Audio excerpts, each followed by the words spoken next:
देना गे सोना बनम किनल भर है बताई देना गे सोना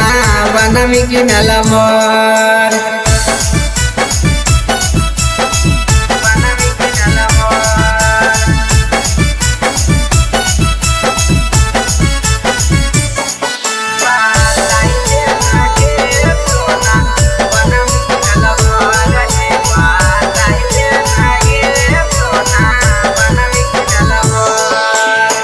के करा कलक पानी पियोही मोर जनवा गे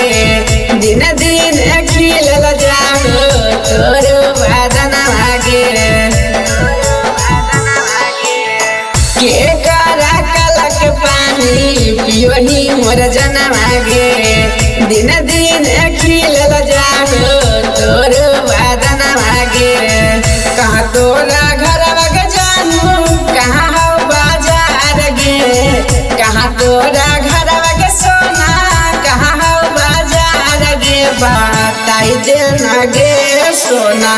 बनम किनल भर है बताई देना गे सोना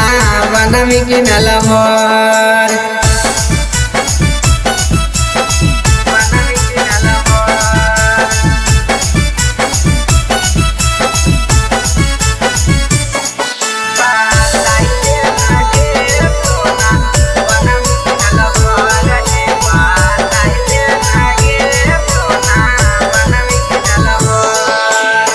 तोरे कारण ही ओ मम्मी पापा से बदनाम गे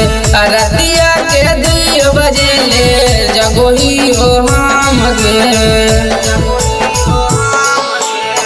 तोरे कारण ही ओ मम्मी पापा से बदनाम गे रतिया के 2 बजे ले जगोही हो हम गे मन भी ना बात तमर तो आशीष चंदन गे मन भीना बात तमर तो परदेसी कुंदन गे बताई देना गे सोना